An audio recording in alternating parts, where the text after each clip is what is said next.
Sagutin po natin ang katanungan ni Sir Totoy Armohalas. Ang kanyang katanungan, ang power cells ba ay gamot sa prostate? Ang prostate gland ay merong mahalagang tungkulin pagdating po sa maayos na pagdaloy ng ihi ng mga lalaki. Kapag puno na yung bladder, sa Tagalog ay pantog, pag puno na yung ihi, ang prostate gland ang siyang magbubukas ng pinto para yung ihi na naroroon sa pantog ay makalabas at dadaloy po ito doon sa tinatawag na urethra. At ang prostate gland ang siyang may kakayanan po nito.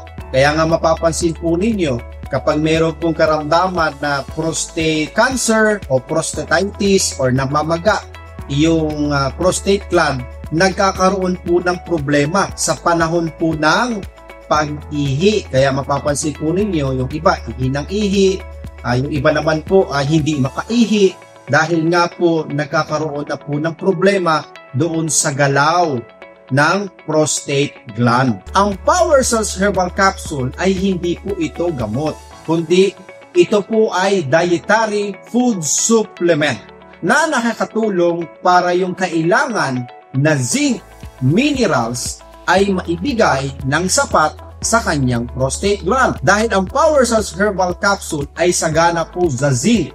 Yan po ay makukuha po natin doon sa isang sangkap ng Power Cells Herbal Capsule na mustard seed. Ang mustard seed ay sagana po sa zinc na siyang kailangan para mapanatili ang prostate gland na healthy. Yun ang kasagutan sa kanyang katanungan.